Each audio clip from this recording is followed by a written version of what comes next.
What's going on, guys? Josh Pitka here. Okay, I'm going to take this little dollar bill and this $20 bill US out of my hat and share with you what I think about work. And I think if you have an idea, I think you need to go for it. And I'll break it down. This is what I think.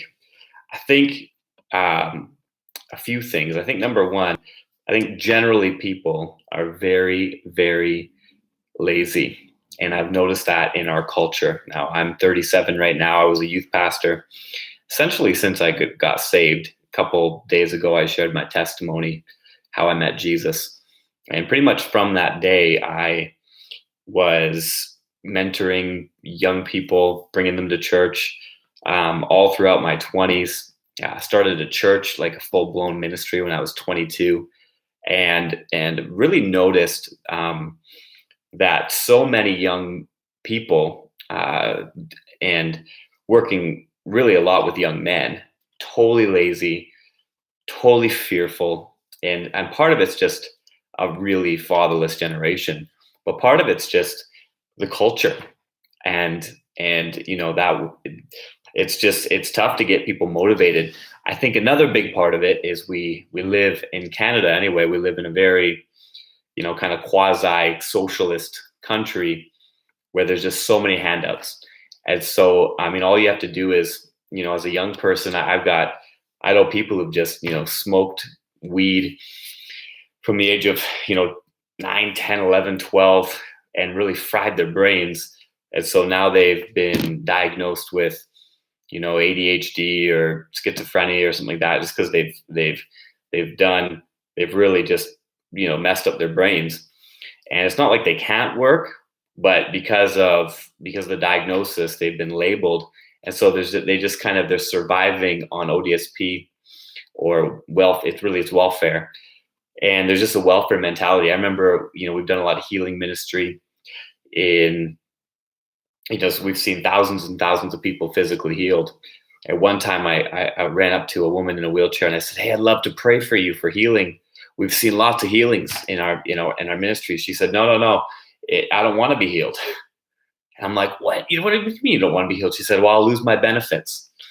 And she was serious. She would have lost her if God touched her and healed her, then she would lose her benefits and she'd have to start working. And so really, if you want to become financially independent, you can't be lazy. That's number one. You've got to get to work. So the first question I have for you is, are you working now? And I don't mean are you working your dream job? I mean, are you working? Are you working? For me, it's you got to be working. You got to be working at least 40 hours a week. And that doesn't go. I think the exception to the rule would be moms. If you're a stay-at-home mom, that's a full-time job in and of itself. Right now, I've got 3 kids and 1 on the way. And my wife, there's no way I'm going to get her ever to stop working. And so we're juggling babysitters, we're juggling this and that. But if she decided, I want to be a stay-at-home mom, I don't want to work, that would be a full-time job in and of itself. So that's the exception to the rule. You are, that's discounted. But especially if I'm talking mostly to young men or young people, but young men specifically, or any man, you got to be working. You got to be working at least 40 hours a week, probably 40 to 60 hours a week. And I don't care if it's something you love or something you freaking hate, you have to be working. And if you're not working, to me, love you, you're a bum. This is the way it is. You've got to be hustling. You've got to be working. I don't care if it's McDonald's. I don't care if it's delivering papers. I don't care if it's delivering pizzas. I don't care if it's, what the most menial task job you can possibly do. You've got to be working, and you've got to be, bringing in an income somehow. You've got to be producing. You've got to be working, because here's the deal: when you're working, when you're doing, you're always thinking. When you're active, you're thinking, and you're thinking. Even if you're thinking, "I friggin' hate this, and I do not want to do this for the rest of my life," at least you're building that passion, rather than just sitting at home eating Cheetos and watching video games. And so many young people I know, they don't have jobs in their mom's basements, watching porn and masturbating themselves into oblivion. It's just crazy what we're doing. And I remember living beside Um, I used to live down the road from here, but from where my house is now, but living beside a mom and her son who was like almost 30, living in the basement. And I'm like, kick his butt out, get him out of there. And so if you're a young guy and you're, over 25, living in your mom's basement or living with your parents, you're a bum. Get to work, and get an apartment and find out what the real world's like and begin to face your fears and begin to face your insecurities. So I think number one is you've got to be working. You've got to kick that lazy spirit and that lazy mentality, out the door. You've got to be working. And again, it's so many people, it's like, well, it's not what I like to do. It's like, well, who cares what you like to do? Life isn't about, what you like to do. It's about taking responsibility and going and finding out. Sometimes you don't get to find out what you like to do, and you don't get to find out what your purpose is and what your calling is and what your dream is until you learn what you don't like to do, or until you just get to work. And so you've got to be doing something. There's so many jobs out there. Really, it's not hard. It's just you're lazy. And so you will never become financially independent if you don't start doing something now. Even if it's, it could be anything, washing dishes. You just go knock on enough doors. If you want to get a job, go down to the local job help center, wherever that is in your town or in your city. Where I am in Sarnia, it's a Bayside Mall. You go down there and they'll help you create a resume, and you print off 100 resumes, and you go just knocking on every business and saying, I'd like a job, and I will be your best worker, and I will show up every day, and I will be on time, and I'll work, and someone will give you a job. And that's as easy as, it works. And so if you're not working at least 40 hours a week, and you're a man, it's like you've got to be working. You're gonna be depressed. You're gonna be lonely. Even if you're just gonna be bored, and you're gonna be doing dumb stuff that you shouldn't be doing because you're lonely and bored, and you should be working. And so number two, and these are sequential. So number one, are you working? Are you doing something? Number two is what's in your guts.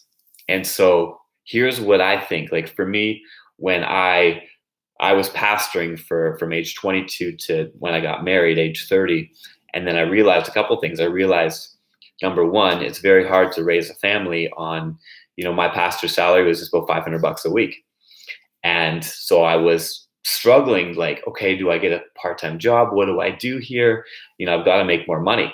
Like my wife is working and she's making way more than me, and I've got to be doing something. It's not a competition. We work together in a marriage, but and so eventually I burnt out and I think part of the reason I burnt out in ministry was because, I was really pouring everything I had into it, and it just wasn't producing the financial means for me to really survive and raise a family, and so started doing a couple things. I went and worked. I remember the first job I did, I went and worked at a potato factory.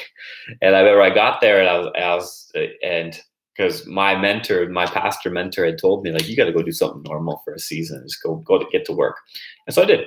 Got to work, and I remember the first day I got there, I was kind of sweeping the floors, sweeping outside, sweeping the shit. Like the lady got me sweeping. The boss lady there, or the manager, she was really mean, but I needed it. And so I was outside, like sweeping the parking lot, like the dirt off the parking lot. What am I doing right now? This is so dumb. And then she got me on a ladder going around the perimeter of the building, knocking the spiders and the spider webs off the building. It was like giant, like spiders, and I'm like getting them on me and stuff. And I'm like, what am I doing? I'm working this was before Kathleen Wynne came in and raised the minimum wage to $14. I think it was like $11. I'm like getting attacked by giant spiders for $11 an hour. But yeah, I stuck it through. And then I was grading potatoes. Then, the guy that hired me brought me to the office. I became the secretary, for a season. And then I got a job at a moving company. And I worked there about 8 months. I thought, you know what? I started doing some courses and stuff, and I thought, I could do this. I could start a moving company, and I think I could probably do this better than anybody else. And that was just the mentality. I just started thinking I could probably do this better than anybody else. Like, why not? Like, what have I got to lose? And kind of there was some hesitancy with the wife, and there was some, it's like, do you just get up and start a business? I'm like, wow, I started a church. Why can't I start a business?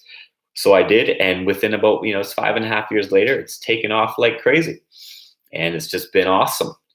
And but I didn't do that. I didn't start the business in my, I was still working on the side, and I was still doing other stuff, and I was still producing. And I was so what I did was I had this in my guts to start this business, but I did it as I was already working, and I did it as I was already producing. And so, and then what you do is you cultivate that idea. So if you have an idea, go for it. I mean, but do it in your spare time. Now, here's the thing that a lot of people do. They work 40 hours or they work 60 hours and they think, well, now it's playtime. And no, you work 40 hours or you work 60 hours. And then in your spare time, you create your dream and you do that until your dream has enough momentum and your dream job is producing enough income that you can quit whatever thing you don't like doing. And so really what you've got to do is you've got to quit the Netflix, quit the wasting time, and increase your value. So I'm creating these rules for my life right now. And rule number 3 is don't just increase my net worth, but increase my net value. And the way that I increase my net value is I read, I organize, and I system build. And so what does that mean? It means that I'm learning every day. I'm growing every day. So after I'm done this blog, I'm going to sit down beside my wife and I'm going to finish up. I'm just almost done this fat 600-page book that I kind of highlighted on yesterday. I think I might post a little book report on it because it's been a really good book. Props to Corey McKinnon and for giving it to me. But it's a great read. But I'm learning and then I'm organizing. I want to be more organized, and I want to continue to system build in my business and in my life. And so how do you system build? Well, that's a thing all in itself. Basically, just continually build systems into your life and into your business that things operate more and more and more without you. And so I want to get to a place even in my business where I could go away for a week or 2 weeks, and I can already do that now, or I could go away for a year, a month, or an entire quarter, like 3 months or 6 months, and things would continue to operate without me, still producing an income and still going smoothly. And so, but you have to build systems into that. So I've got all these ideas, and I'm just, but you have to do that. You have to increase your value. And the way that you do that is you don't waste time, and you don't just, veg. There's maybe a time and a place for that, but by and large, you're pushing and you're growing and you're stretching and you're envisioning and you're reading and you're praying and you're doing profitable things with your spare time, which is your life. I mean, your time is your life. And if you're wasting your time, you're wasting your life. And so how do you become financially independent? Recap: you work. If you're not working, I mean, it's never going to happen. And again, it's not about you doing something you love to do. It's about producing. And then in your spare time, you start to think like, what do I have in my guts? And sometimes it's just like, you do something you do a job you hate long enough that you just get so passionate that you just start thinking, I am gonna build my dream because I freaking hate this job, And sometimes you just got to get there. And I've just, the more that I'm studying successful people and people that have, even the people that are like, multi-millionaires and stuff like that. I mean, man, you never find a person that doesn't have a crazy, insane work ethic and have done jobs and stuff that they don't like doing so that they can build what they love doing.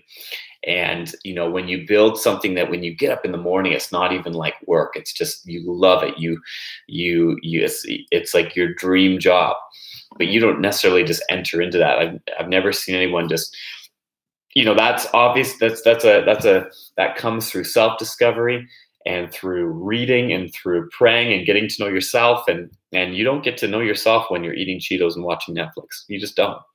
You're just numbing yourself. And you've got to exercise this mind and this brain that God has given you, and you've got to push in, and you cultivate in your spare time, then you go for it. So there's things right now that I'm thinking that will literally, 10x, 100x my income, and I'm working the bugs out right now, and I'm thinking, what, I think I can. There's certain things that I even feel God speaking to me. It's so fun to do life and business with God, especially. I hate to do it without him, because it's just, for me, it wouldn't make any sense. It's just worthless. But when you're doing stuff with God and for his glory, it's even better. So anyway, hit me up if you have any questions, and I'd love to, encourage you further. And, I hope that these little videos are encouraging you. And again, like I'm not into like worshiping money, but I am into, living your dream. And I think that that's important. I think that the Bible says without a vision, people perish. And, so God's not against you having money. He is against money having you.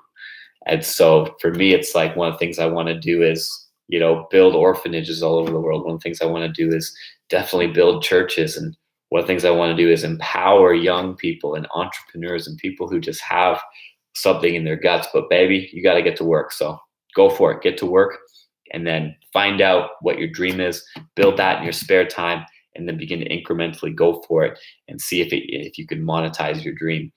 Because if you can, then, life takes on a whole new dimension. So love you guys, and really encourage you to comment, and I'd love to connect with you either on YouTube, or if I'm Facebook friends with you, hit me up. Love to connect.